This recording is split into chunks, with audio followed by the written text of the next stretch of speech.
안녕하세요. 저는 30대 후반 직장 여성입니다. 여러분은 권선징악이 정말 있다고 생각하세요?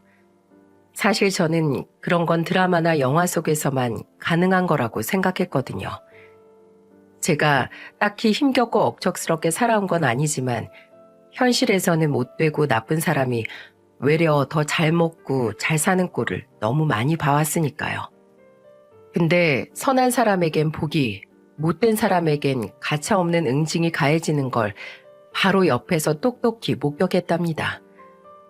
그걸 보면서 아, 정말 착하게 살아야겠구나 하는 생각이 들더군요. 제 얘기의 주인공이 누군지 아세요? 바로 제 형님이세요. 친언니가 있다면 이런 느낌일까 싶을 만큼 따스하고 좋은 사람, 바로 제 형님 말입니다. 저는 충남의 소도시에 있는 중견기업에서 근무 중이고 남편은 군청 공무원으로 재직하고 있습니다. 친구의 소개로 만나 결혼했는데 남편도 좋은 사람이지만 이 결혼으로 형님과 가족이 된 게 저는 너무도 기쁩니다. 친정이 멀리 있는 저를 마치 친엄마처럼 돌봐주며 이것저것 살림의 기본부터 여러 가지를 알려준 분이 바로 형님이셨거든요. 집에서 차로 15분 정도 가면 형님과 아주버님이 운영하는 과수원이 있습니다. 그런 덕분에 저는 더 자주 그리고 가깝게 형님과 지낼 수 있었답니다. 형님네는 딱 보기에도 꽤 큰 규모의 가수원을 운영하시면서 어지간한 도시 사람들보다 더 많은 수익을 올리고 계셨어요. 다 셀 수 없을 만큼의 비닐하우스도 가지고 계셔서 사계절 내내 형님네는 맛있는 과일이 넘쳐났죠. 시골 동네에서 알부자라고 소문이 난 만큼 경제적으로 여유 있기도 했고 워낙 성정이 좋은 분이라 형님은 시시때때로 제게 많은 걸 베풀어 주셨어요. 형님이 제게 해주셨던 고마운 일들은 다 나열할 수 없을 만큼 정말 많이 있지만 저희가 이렇게 친자매 이상으로 잘 지낼 수 있게 된 데는 몇 가지 사건이 계기가 되었는데요. 심지어 제가 남편과 결혼하기 전부터 이미 우리 사이의 관계는 시작되고 있었어요. 궁금하시죠? 동서지간에 대체 무슨 일이 있었을까 하고 말이에요. 처음 시부모님께 인사드리러 다녀온 후 저는 이 결혼 엎어버리려고 했어요. 시어머니의 은근한 무시와 견제가 너무 고가웠거든요. 그저 인사만 드리러 갔는데도 이러는 분이면 며느리가 된 후엔 어떻게 하실지 상상만 해도 소름 끼쳤습니다. 처음 인사드리러 간 자리에서 글쎄 무슨 일이 있었는지 아세요? 제가 화장실을 다녀오겠다고 하고 잠시 자리를 비운 사이에 어머니께서 남편에게 하시는 말씀을 우연히 듣게 되었어요. 너처럼 공무원 하는 아가씨 데려왔으면 좀 좋아? 그런 아가씨랑 결혼하면 나중에 퇴직해서 연금 받고 편하게 살 수 있는데 지금이라도 엄마가 다시 선자리 알아보랴? 엄마, 우리 민영이가 나보다 2배 더 넘게 벌어. 아들보다 잘난 며느리 보는 거니까 제발 그런 소린 하지도 마. 2배, 3배 더 벌면 뭐 한다니? 회사라는 게 잘리면 다 끝인 건데. 제가 집안에 같이 있는데도 이런 얘기를 대놓고 하실 분이면 말 다 한 거 아닌가요? 도저히 용납할 수 없었습니다. 이랬던 제가 남편과 결혼하기로 마음을 돌렸다는 게 좀 의아하시죠? 사실 저도 제가 마음을 바꿀 거라고는 상상도 하지 못했어요. 그런데요, 호랑이 굴에 들어가도 정신만 똑바로 차리면 살 수 있다는 말이 있잖아요. 제게 형님은 호랑이 굴 안에 든든한 제 편이자 정신을 똑바로 차리게 도와주는 지주 같은 존재이기도 했습니다. 아니, 호랑이 굴로 들어갈 수 있게끔 용기를 준 사람이라는 표현이 더 적절하겠네요. 제가 남편과 결혼을 결심하게 된 크나큰 이유가 바로 우리 형님이셨으니까요. 제 사연을 듣고 계신 여러분은 조금 의아하실 수 있을 거라 생각돼요. 시어머니 될 사람의 인격에 반해 결혼을 결심했다는 얘기는 종종 들어보셨겠지만 형님 될 사람 때문에 결혼했다는 소린 금시초문일 테니까요. 저의 이별 통보에 남편은 홀로 끙끙 앓았대요. 술도 못 마시는 사람이 정상적인 생활을 할 수 없을 만큼 매일 취해서 울기만 했다고 하네요. 저한테 계속 연락하고 질척거리면 제가 더 싫어할 걸 알아서 감히 더는 매달리지도 못하고 괴로워한다는 말을 전해준 분이 바로 제 형님이셨습니다. 저랑 독대하던 자리에서 형님은 제게 이렇게 말씀하셨어요. 솔직히 말해서 도련님한테 듣고 아가씨가 참 똑똑하다는 생각이 들었어요. 굉장히 용기 있다고도 생각했고요. 아닌 것 같아도 결단을 내리지 못하고 끌려가는 사람들이 많잖아요. 그런데 아가씨는 그렇지 않고 모든 걸 멈춘 상태로 재고하고 결국은 바른 길로 가고자 노력하고 있으니까요. 어머님의 행동 하나를 보고 전체를 판별할 줄 아는 사람이라니 정말 대단하구나 싶었죠. 사실 어머님에 대해서는 나도 아가씨 생각에 동의해요. 좀 더 가감없이 말하자면 나도 가끔은 우리 어머님 참 별로거든요. 그렇게 말하며 은은한 표정으로 웃던 형님의 얼굴을 저는 지금도 잊을 수가 없네요. 근데 같이 사는 것도 아니고 어머니께서 이치에 어긋나는 일 하실 때 도련님이 방패가 되어주지 못할 사람도 아니고 너무 무서워 말아요. 곁엔 나도 있을 거고 혼자 괴로울 일은 절대 없을 거라고 내가 약속할게요. 형님 말로는 형제 성격이 완전 똑같다고 했어요. 평소엔 다정하고 한없이 좋은 사람들이지만 아닌 건 아닌 줄 알고 불의는 참지 않는 강단 있는 성향이라고요. 캡틴 아메리카 정도의 캐릭터들이라고 표현하면 적절하려나 하며 환하게 미소 짓던 그 얼굴을 따라 저도 그만 웃어버리고 말았을 정도로 형님은 맑은 분이셨습니다. 형님과 저의 인연은 그렇게 시작됐어요. 그 만남을 계기로 제가 마음을 돌리자 남편은 형님을 평생의 은인으로 모시겠다며 와락 껴안고 눈물을 흘렸다고 해요. 옆에서 아주버님이 형수는 내 여자다라며 옆구리를 쿡쿡 찌르며 떼어 넣으려던 통에 웃음바다가 되었다는 얘기도 전해주셨죠. 그렇게 다정한 남편과 많은 자산을 가진 형님네 부부에게도 고민은 있었어요. 문제는 바로 아이였죠. 두 분은 결혼한 지 상당한 시간이 지났는데도 슬아의 자녀가 없었답니다. 이걸로 어머님은 계속해서 형님을 괴롭히셨고요. 아주버님이 자신에게 문제가 있는 거라고 아무리 말해도 믿지 않으시고 꾸준하게 형님의 한약 같은 걸 사다 날랐죠. 은근한 압박과 무시, 독촉은 덤이었고요. 언젠가는 어머님께서 제게 이렇게 말씀하신 적도 있었어요. 전연 때문에 우리 집 대가 끊기게 생겼다. 그네 말로는 자기한테 문제가 있는 거라는데 지 마누라 감싸느라 그러는 게지. 누가 속을 줄 알고? 그러니 넌 딴 생각 말고 얼른 내부터 가져라. 형님을 향해 대놓고 욕짓거리를 하시는 것부터가 충격이었어요. 그것도 같은 며느리인 저한테요. 참을 수 없었던 저는 어머니께 말했어요. 어머님, 형님네 불임 클리닉 가서 받은 검사지 제가 우연히 봤는데 아주버님 쪽 문제 맞던데요? 그리고 저 애 바로 못 가져요. 모아둔 돈도 없고 누가 보태주는 것도 아닌데 제가 휴직하는 동안 그의 월급으로 생활 안 돼요. 어머님은 얼굴이 벌겋게 달아오르셨지만 저는 뭐라고 말씀하지 않으셨어요. 어머님이 자신의 돈을 한 푼이라도 잃게 될까봐 벌벌 떤다는 걸 알고 있어서 일부러 돈 얘기도 한 거였거든요. 특히 며느리들에게 재산이 조금이라도 흘러갈까봐 친정에 뭔가를 퍼주진 않는지 감시할 정도였어요. 그러니 돈 얘기에는 입이 쏙 들어갈 수밖에요. 거기에 대고 제가 다시 말씀드렸죠. 근데요 어머님, 설마 어디 다른 곳 가셔서도 방금처럼 상스럽게 말씀하시는 건 아니시죠? 어머님처럼 교양 넘치시는 분이 그런 저속한 욕을 하시다니 다른 사람들이 들으면 충격받을 것 같아서요. 적어도 제가 알기로는 어머니를 교양 넘치는 분이라고 생각하는 사람은 단 한 사람도 없었습니다. 하지만 제가 일부러 이렇게 말씀드렸어요. 듣기 싫었으니까요. 제 앞에서 누군가를 욕하는 자체도 싫은데 그 대상이 형님이라니 말해 뭐 하겠어요? 안 그런가요, 여러분? 그 후로 어머니는 제 앞에서 욕을 하지 않으셨습니다. 제 작전이 먹혔던 거죠. 이렇게 소소한 방법으로 저는 어머니를 견제했어요. 아무 말 없이 그저 예 하면서 고개만 숙이면 우리 어머니는 사람을 바보 취급하시거든요. 그러니 그냥 있어선 안 됐죠. 결혼 전에 형님이 말씀하신 대로 저는 괜찮았어요.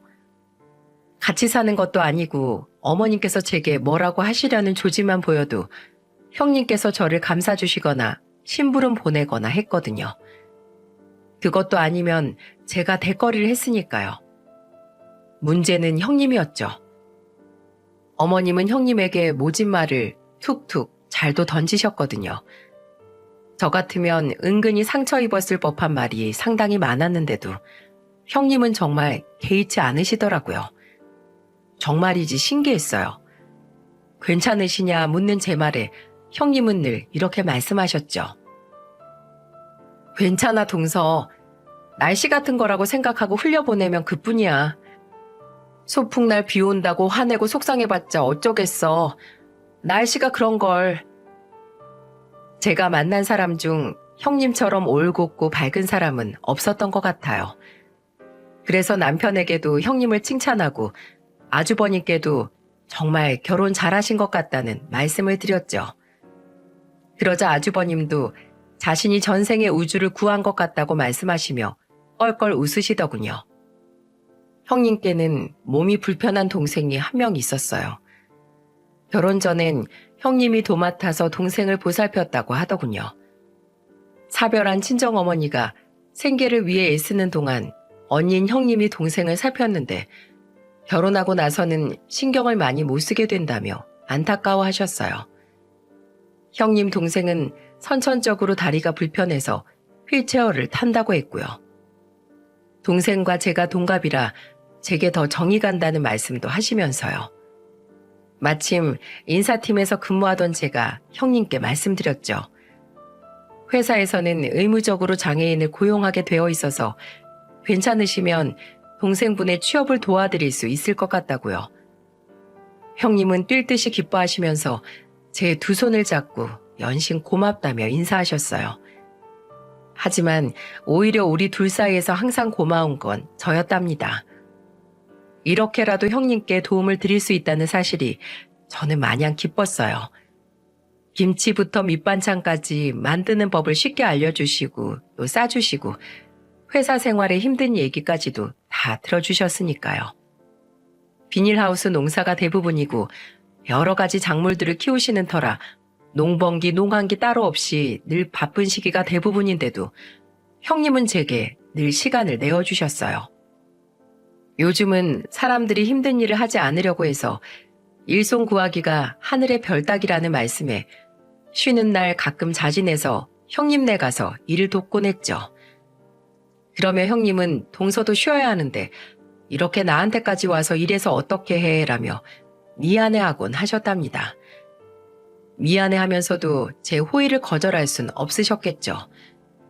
상주하면서 농사일을 돕는 외국인이 2명이 있었지만 일손은 턱없이 부족했거든요.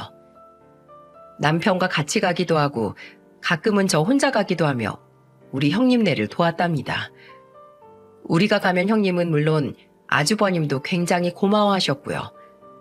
그래서 일을 끝내고 나면 마당에서 바비큐를 해주시거나 맛있는 음식을 잔뜩 싸서 함께 먹고 마시곤 했어요.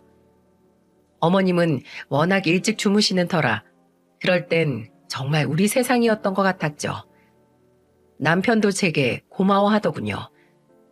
남들은 결혼하고 나서 명절 외엔 본가에 안 가게 된다던데 자기는 결혼하고 나서 오히려 형과 더 가까워지고 어머니도 자주 뵙게 된다고요. 그렇게 평화롭게 일상을 누리던 어느 날 사건은 터지고야 말았습니다. 다시 생각하고 싶지도 않을 만큼 끔찍한 일이 벌어지고 말았죠. 지금도 그때를 생각하면 제 심장이 벌렁벌렁할 정도로 진정이 안 됩니다. 붉은 선혈이 낭자한 가운데 119를 누르던 손이 바르르 떨리고 눈물로 앞이 안 보일 지경이 되었던 그때의 일을 호흡을 가다듬으며 천천히 적어보도록 할게요.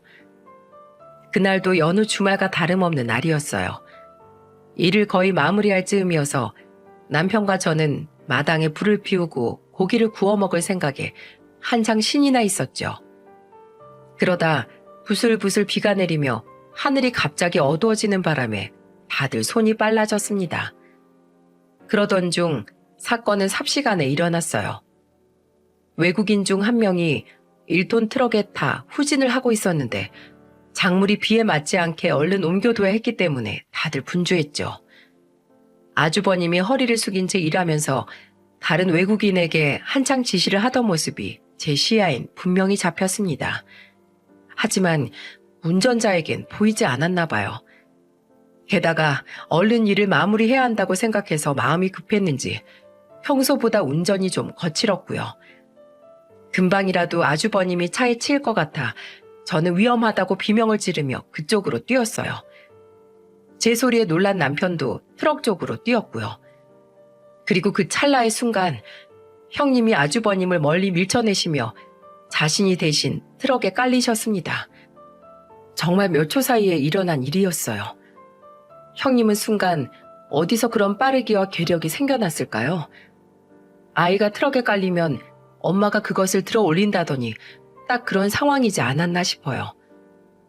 눈으로 보고도 믿기 힘들 만큼 거짓말처럼 일어난 일이었으니까요. 힘이 풀린 다리를 끌어 겨우 가까이 가보니 형님은 하반신이 거의 차 밑으로 들어가 있었고 주변으로 피가 낭자하게 뿜어져 나오고 있었습니다. 상상이 되시나요? 방금 전까지 같이 웃으며 함께 일하던 사람의 몸이 사고로 인해 부서진 채로 피를 흘리고 있는 모습을 본다는 게 어떤 건지 말입니다. 너무나 참혹했다는 말 외에 더 무슨 말을 할 수 있겠어요? 끔찍했습니다. 두 눈으로 보이는 광경이 정말 현실이 맞는 건지 의심스러웠죠. 아주버님은 그런 형님의 얼굴을 향해 울부짖고 계셨어요. 삽시간 과수원은 아수라장이 됐죠. 저는 벌벌 떨리는 손으로 전화기를 찾았고요. 뭐라고 했는지 기억도 안 나는데 나중에 들으니 제발 살려달라고 했대요. 구급차 빨리 보내달라는 말과 살려달라는 말만 반복했다고 하네요. 저는 정말 그때 형님이 죽는 줄로만 알았어요. 사고 현장을 옆에서 목격한 것도 처음이고 사람의 피가 낭자한 걸 보는 것도 다 처음이었으니까 그런 상황에서도 사람이 살 수 있을 거라고는 생각할 수 없었죠. 그렇지 않았겠어요? 그곳에 있던 사람들 모두 엄청난 충격으로 다들 정신이 나가버렸답니다. 물리적 시간으로 따지면 구급차는 금방 도착했다고 하는데 제가 느끼기엔 엄청나게 오랜 시간 후에 응급대원들이 도착했던 것 같아요. 형님은 정신을 잃은 채 구급차에 실려갔고 그 차엔 아주버님이 같이 타셨어요. 저와 남편은 택시를 타고 따라갔죠. 우리 두 사람 모두 온전한 정신으로 운전을 할 수 없었거든요. 조금 늦게 병원에 도착해보니 응급실을 통해 긴급하게 수술실로 들어갈 수 있도록 하는 서류에 아주버님은 넋이 나간 채 서명하고 계셨어요. 아주버님 눈에선 연신 눈물이 흘러내리고 있었고요. 아주버님은 그런 자신의 상태를 인지하지 못하고 계신 것 같았지만 말입니다. 한참이 지나 수술이 끝나고 담당 의사가 나와 얘기하더군요. 일단 수술은 잘 되었지만 허리와 다리를 심하게 다쳐서 회복은 추후 경과를 지켜봐야 할 것 같다고 말입니다. 우리 셋은 연신 고개를 숙이며 인사했습니다. 형님의 목숨을 살린 것만으로도 너무 감사해하고 있었으니까요. 병원 대기실 전광판에 형님 이름의 위치가 수술실에서 회복실로 바뀐 걸 보고 아주버님과 남편이 몸을 일으켰어요. 회복실 앞에서 대기하다가 형님이 나오는 걸 지켜보기 위해서였죠. 저는 몸에 힘이 풀려 잠시 앉아있다가 가겠다고 하고 잠시 숨을 고르고 있었는데 수술을 집도했던 의사가 다시 나타나더니 그러더라고요. 환자분 임신 중이셨는데 혹시 알고 계셨나요? 저는 당황해서 아무런 말도 하지 못했습니다. 눈물이 그렁그렁해진 상태로 저는 그저 멍하니 고개를 떨구고만 있었죠. 안타깝지만 아기는 살리지 못했습니다. 죄송합니다. 마취에서 깨어난 형님은 미친 듯이 울부짖어요. 간호사들이 진정하시라고 마취 깰 때 이러시면 더 힘들어질 수 있다고 달랬는데도 울음을 멈추지 못하더군요. 저는 형님이 왜 그러는지 알 것 같았지만 아주버님은 그 이유를 전혀 모르는 것 같았습니다. 형님이 하려던 깜짝 발표가 바로 아이였을 거란 생각이 그제야 들었죠. 오늘 저녁을 먹으며 형님이 모두에게 얘기할 게 있다고 하셨거든요. 유난히도 밝아 보이던 얼굴과 목소리가 제 마음을 더 핥혀대는 듯 했습니다. 그런 좋은 소식을 전하려고 했는데 일이 이렇게 되어버리고 말다니요. 무슨 운명의 장난도 아니고 이게 대체 무슨 일인지. 지금 일어나고 있는 일들 모두 전혀 실감이 나질 않았어요. 현실이 정말 거짓말 같았죠. 당시엔 이것보다 더 끔찍한 일이 또 있을까 생각했는데 지나고 보니 이건 그저 시발점에 지나지 않았네요. 그 후 어떤 일들이 일어났는지 아마 여러분은 상상도 못하실 거예요. 형님은 어느 막장 드라마 속 이야기보다 더 끔찍한 일들을 마주해야 했거든요.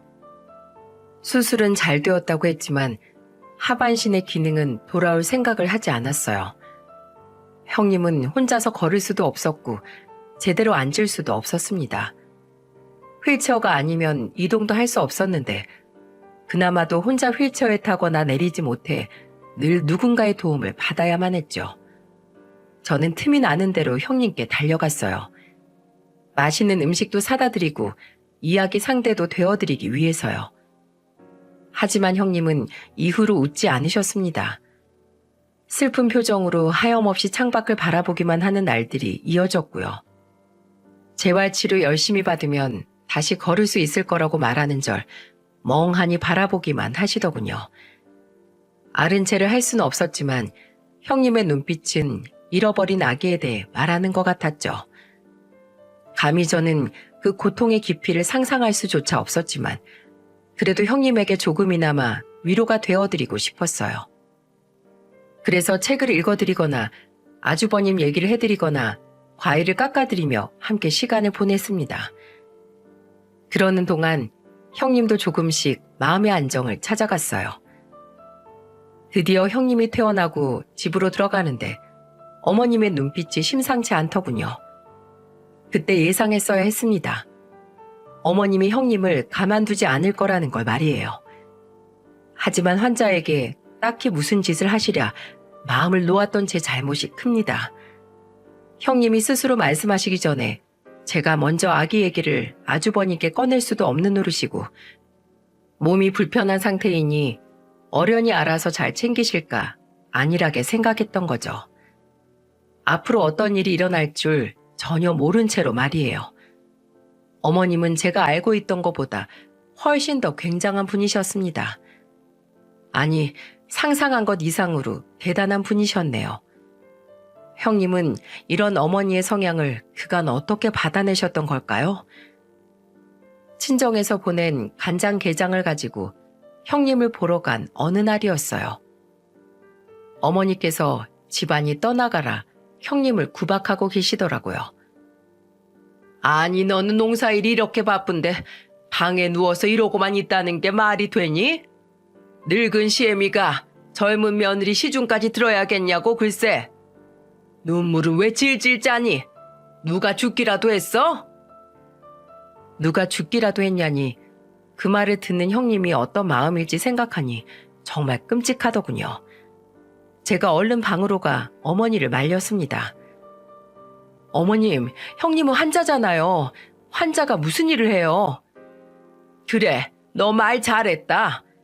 얘가 아파서 일을 못하면 너라도 와서 더 거들던가. 얘 이렇게 되고 나서 너 농사일은 손도 안 대잖니. 어쩌라고 이 많은 일을.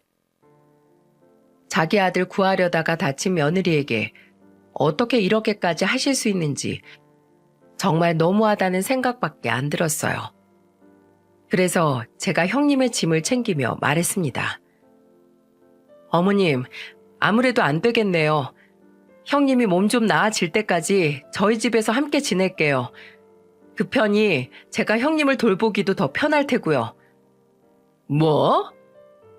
늙은 시어머니가 젊은 며느리 돌보는 것보다야 이 방법이 낫지 않겠어요?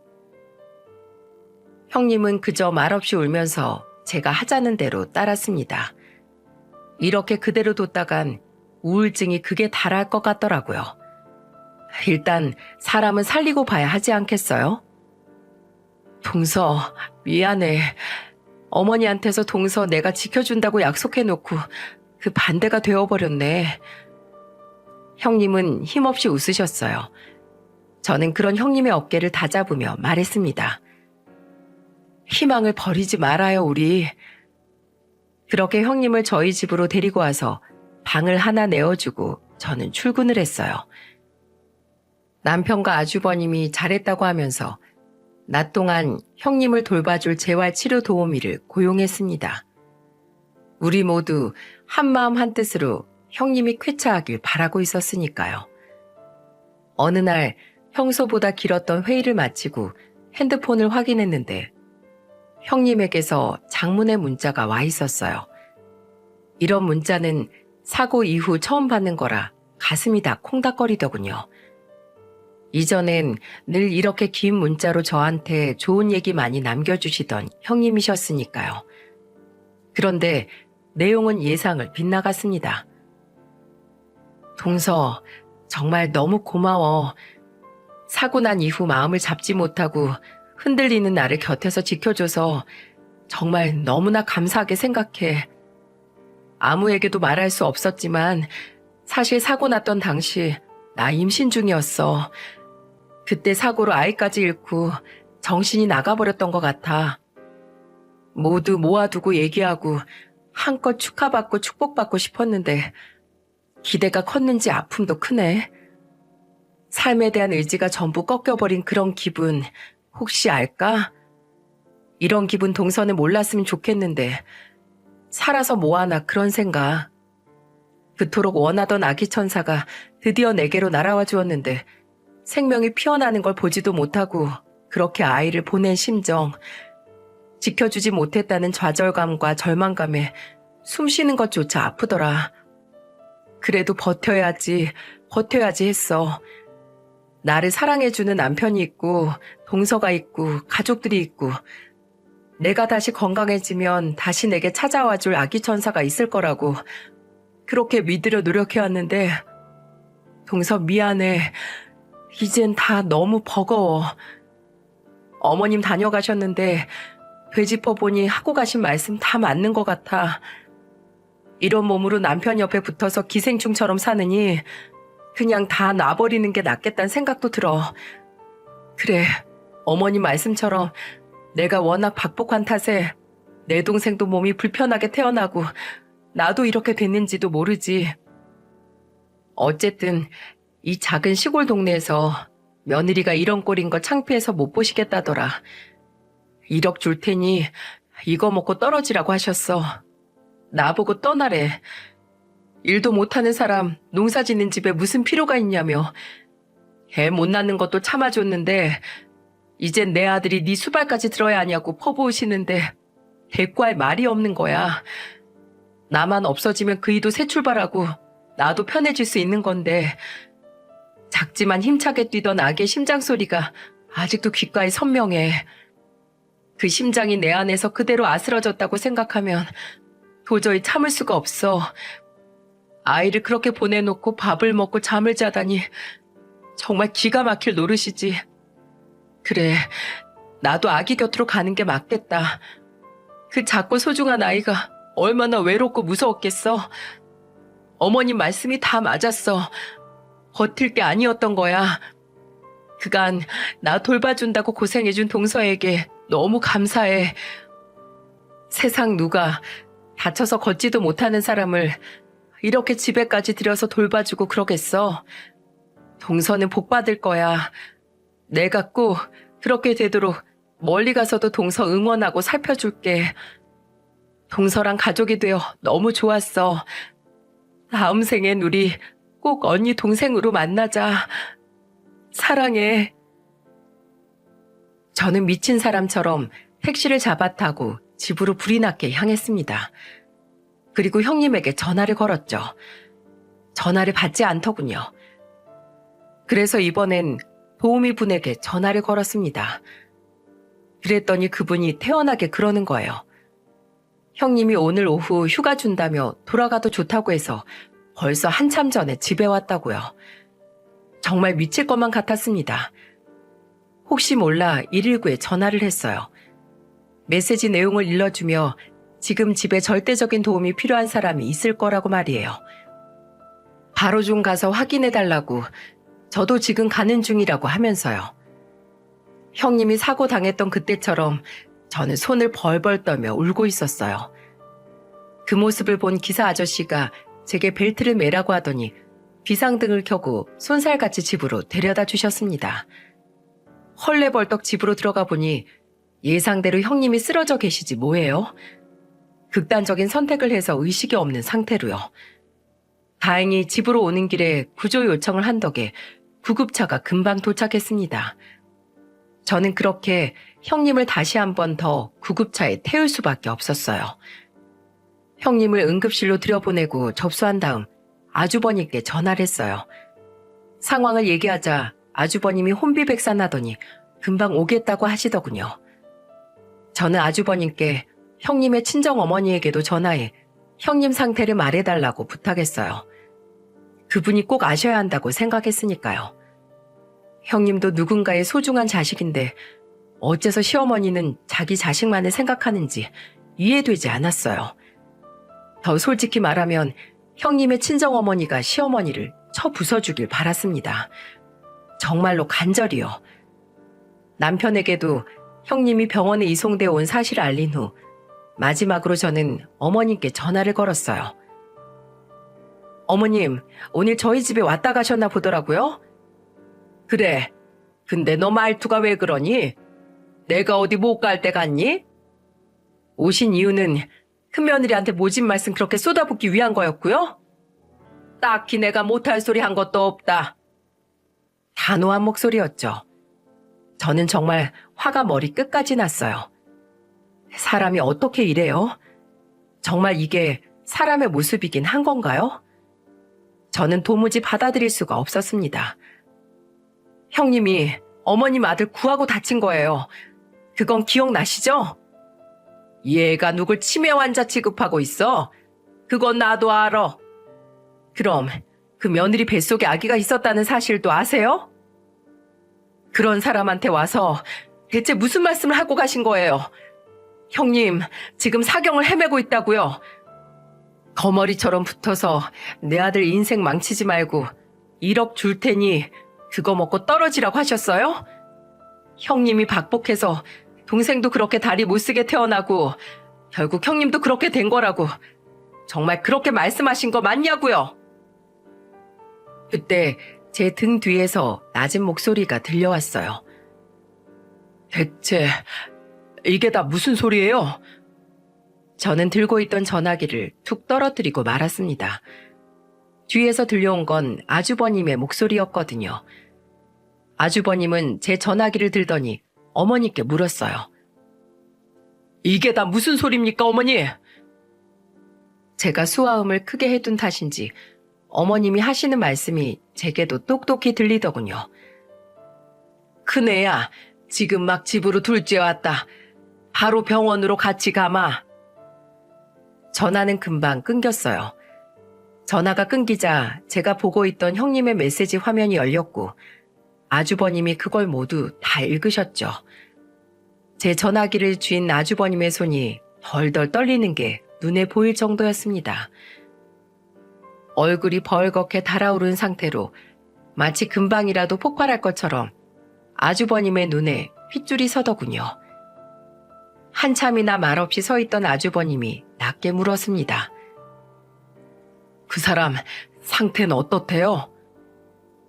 급한 응급조치만을 하고 안쪽에 처치실로 들어간 터라 저도 상황을 자세히 알지 못했어요. 위험한 상태라고만 들었어요. 조금 후에 남편과 함께 시어머니가 병원으로 들어오셨습니다. 어머니께서는 아주버님을 보자마자 등을 마구 내리치면서 소리치셨죠. 이 못난 놈아, 그러게 내가 뭘 했냐? 더 시간 끌지 말고 네 마누라 그만 쳐내라고 했지. 이게 무슨 꼴이야? 이 늙은 애미가 이런 일로 병원까지 와야겠니? 넌 꼭 엄마한테 이렇게까지 해야겠어. 그러자 아주버님의 눈이 획 도는 게 느껴졌어요. 그간 느꼈던 자애롭고 인자하던 모습은 온데간데 없고 흉포한 표정의 맹수 한 마리가 앞에 서 있는 것 같았죠. 그런 얼굴을 보고서도 시어머니는 멈추지 않으시더군요. 사람 하나 잘못 들이면 이렇게 집안이 망하는 거야. 동생도 그렇고 저도 팔자가 똑같았던 거지 뭐. 그걸 누굴 탓하니 탓하긴. 애가 들어서 있었던 모양인데 그럼 지가 몸 간수를 더 잘했어야지. 그것까지 내 원망하고 있는 거래니 걔는? 그러게요. 그때 그냥 내가 차에 깔리게 둘 것이지. 왜 그랬을까요, 그 사람은? 아주버님의 목소리가 이 세상 사람의 것이 아닌 것처럼 느껴졌어요. 어머니는 자신의 화를 참지 못하고 끝까지 소리치시더군요. 그게 무슨 소리냐? 그년 팔자가 박복해서 그런 거지. 네가 차에 깔리긴 왜 깔려? 그리고 내가 그냥 나가랬니? 1억 준다고 했다. 돈까지 준다는데 대체 뭐가 문제라는 건지 나는 도통 모르겠구나. 그러자 아주버님이 굉음과 같은 소리를 지르셨어요. 안에서 뭔가가 터지는 것 같은 그런 소리가 울렸죠. 그러면서 양팔을 쫙 휘두르셨는데 어머니가 그 손에 뺨을 제대로 얻어맞고 말았습니다. 쩍하는 소리가 병원을 가득 메울 정도로 울렸어요. 그리고 한순간 정적이 찾아왔죠. 아주버님이 어머니를 때리려고 해서 때린 건 아닐 겁니다. 아무리 화가 나도 그러실 분은 아니니까요. 다만 어머니가 아주버님을 한계까지 몰고 가고 있다는 건 누가 봐도 의문의 여지가 없었어요. 형님은 가까스로 겨우 목숨을 건지셨어요. 병원에서는 조금만 늦어서도 형님을 구할 수 없었을 거라며 저의 빠른 행동을 칭찬해 주었고요.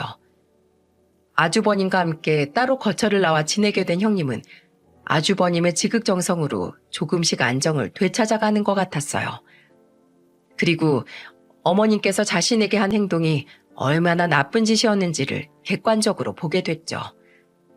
형님은 결국 제게 자신을 구해줘서 고맙다고 했어요. 왜 날 살렸느냐고 원망하실까 걱정도 됐지만 욕을 먹더라도 제 행동에 후회는 하지 않는다고 말씀드릴 생각이었거든요. 그런데 제게 고맙다고 말해주시니 얼마나 반가웠던지요. 알고 보니 아주버님은 형님의 친정어머니께 전화하지 않으셨더라고요. 장모님이 충격받고 쓰러지실까 걱정되어 연락할 수 없었다고 하셨어요. 듣고 보니 제 생각이 좀 짧았던 것 같았죠. 하지만 끝까지 숨겨서는 안 되는 문제라고 생각했어요. 형님 친정에서도 이 문제를 꼭 알아야 한다고 생각했습니다. 그래서 저는 형님에게 친정 어머니께도 이 사실을 알리라고 말했어요. 그리고 형님에게도 엄마가 있다는 사실을 시어머니께서도 깨우치게 만들어 버리라고 말입니다. 그럴 때마다 형님은 그러마 더는 당하지 않을 테니 걱정 말라고 그렇게 저를 다독이셨어요. 저는 어떻게 해서든 형님을 돕고 싶었습니다. 어떤 형태로도 말이죠. 그래서 형님과 아주버님이 지내는 거처에 저는 남편과 함께 자주 찾아가 반찬도 만들어드리고 말동무도 해드렸어요. 그리고 재활 치료받으시는 것도 적극적으로 도와드리고요. 그렇게 엄청난 노력을 발판 삼아 조금씩 몸이 나아지려고 할 때 어떻게 알았는지 또 시어머니께서 형님네를 찾아갔다고 하더라고요. 이건 형님에게 나중에 들은 얘기랍니다. 자기 아들 뺏어갔다고 어머니께서 집안을 쑥대밭으로 만들며 노발대발 하셨다고 하네요. 정말 어이없지 않나요? 그래서 형님이 그러셨대요. 어머니께서 저에게 한 모든 일들 저 절대 못 잊어요. 그래서 니까짓게 못 잊으면 대체 어쩔 건데? 잠깐만요. 거기 가만히 그렇게 계셔주세요. 잠시 전화 한 통화만 할게요. 그리고 형님은 바로 변호사에게 전화를 거셨답니다.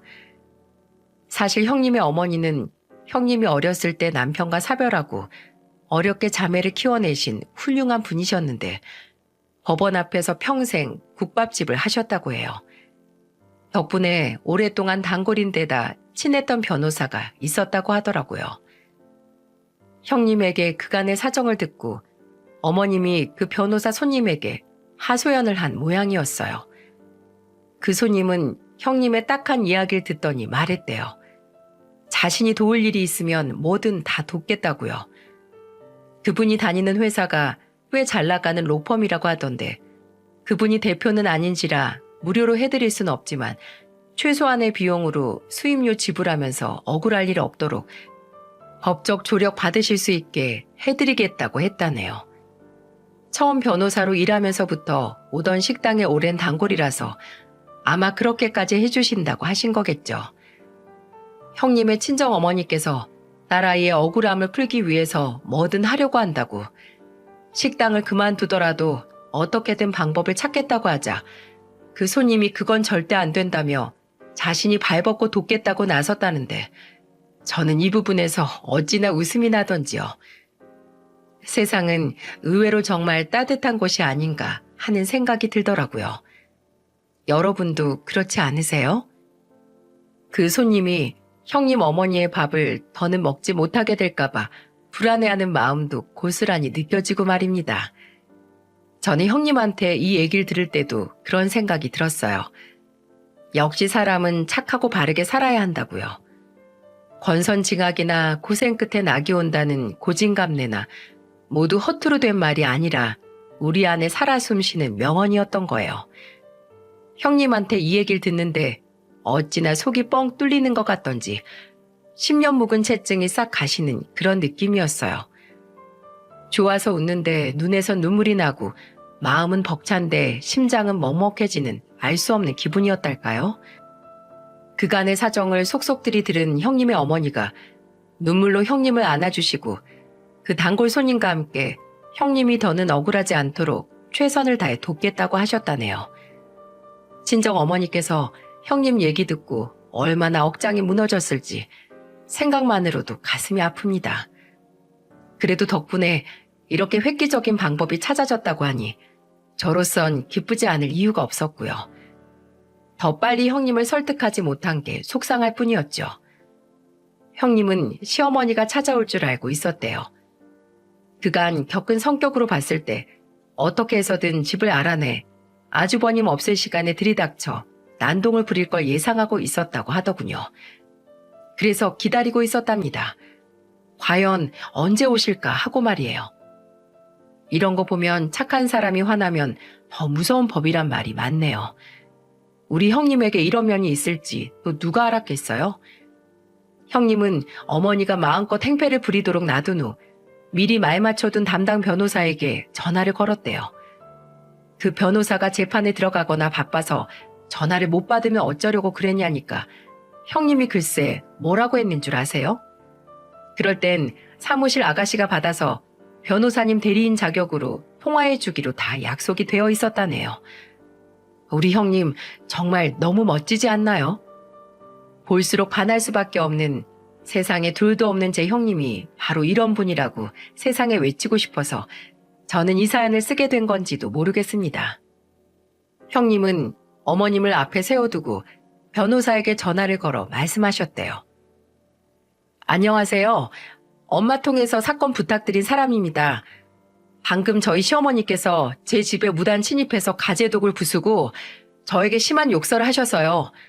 혹시 주거 침입죄와 모욕죄 성립이 가능할까요? 가능하다면 고소 내용에 그 내용도 포함하고 싶은데요. 형님은 스피커폰으로 담당 변호사와의 통화를 어머니께 모두 들려드렸다고 하네요.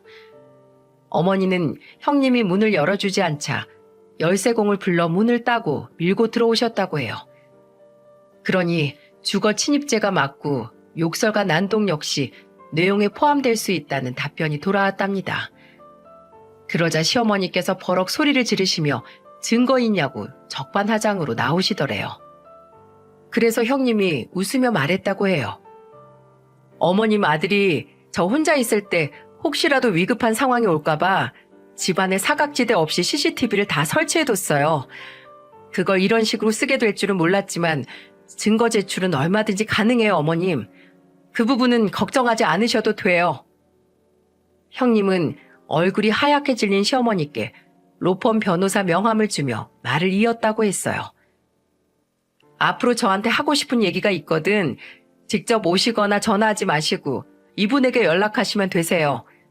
제 대리인 자격으로 법적인 모든 부분이 위임되어 있으니까요. 어머니와 제가 이렇게 대면하는 건 오늘로서 끝일 겁니다. 부디 건강하세요. 금방이라도 쓰러질 것 같은 어머니를 홀로 두고 형님은 휠체어를 타고 그렇게 유유히 집을 빠져나왔다고 하셨어요. 아, 소송이 그래서 결국 어떻게 됐냐고요?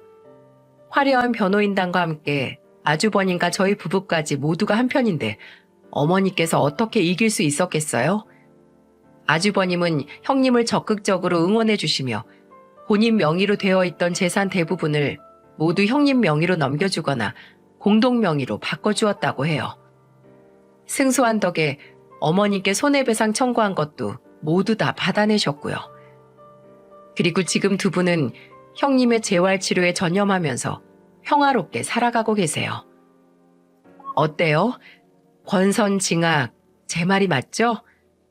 어머니의 만행은 정말 입에 담기도 힘들 정도였던 터라 옆에서 보는 것조차 너무 괴로웠지만 그래도 결국 형님과 아주버님 두 분 모두 행복을 찾아가고 있답니다. 걷는 건 꿈도 못 꾸던 분이 재활치료를 받으며 이젠 한 걸음씩 걷기도 하고 말이죠.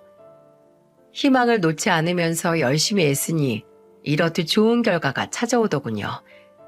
형님은 계속 애쓸 거라고 하셨어요. 그래서 이전처럼 걷고 뛰고 다시 임신도 하실 거라고요. 제 사연을 듣고 그래도 부모인데 너무했다고 하시는 분들 분명히 계실 거라고 생각돼요. 하지만 형님네 부부가 어머님과 아버님을 거리에 내몰 만큼 큰 액수의 손해배상 청구를 한 것도 아니고 시부모님 두 분 모두 숨 거두는 날까지 돈 걱정 없이 살 수 있을 만큼 여전히 여유로우세요. 물론 어머님은 형님에게 생돈을 빼앗겼다고 우기시며 굉장히 억울해하고 계시지만 말입니다. 어머니께서 형님에게 가스라이팅을 하려다가 실패하고 그렇게 아들에게 외면당하셨지만 성정은 아직도 여전히 그대로세요. 이래서 사람 쉽게 변하지 않는다는 말이 있나 봐요. 형님한테 안 통하니 저라도 마음대로 하려고 하시는데 형님 당한 걸 본 제 남편이 절대 그렇게 놔두지 않겠다고 공표를 한 상태입니다. 그러니 저한테도 접근이 어렵게 됐죠. 저와 남편은 어머니와 적당한 거리를 유지하며 지내고 있어요. 어머니께 선을 넘을 빌미와 기회를 절대 드리지 않으면서요. 자식은 소유물이 아니고 사람은 인격적으로 대우해야 한다는 걸 이번 일을 통해 저희 어머니께서 조금쯤은 배우셨을까요? 1억으로 형님을 내쫓으려 했던 어머니가 결론적으로 몇 곱절에 달하는 돈을 보상하게 되고 그렇게 아끼던 큰아들하고도 척을 지게 되었으니 이것으로 조금쯤은 인생 공부하셨을 것도 같은데 말입니다. 하지만 이런 큰일을 겪고도 좋은 쪽으로 변하지 않고 어떻게 외려 더 표독해질 수 있는지 저는 그저 신기할 따름입니다. 어머니께서 처음부터 마음씨를 곱게 썼다면 얼마나 좋았을까 가끔 생각해요. 그랬다면 형님이 어머님을 세상 누구보다도 더 위하고 사랑하며 살아갔을 텐데 말입니다. 누가 뭐래도 저는 정말 결혼 잘했다고 생각해요. 그때 형님이 나서서 절 설득해주지 않았다면 어떻게 되었을까요? 이래서 한 치 앞도 알 수 없는 게 바로 세상이고 인생이라고 하나 봐요. 우리 가족들 모두 앞으로도 잘 살게요. 그 누구의 위력 앞에서도 절대 무너지지 않으면서요. 여러분도 꼭 그러시길 간절히 바랍니다. 긴 사연 들어주셔서 너무 감사합니다. 모두들 행복하시길 바랍니다.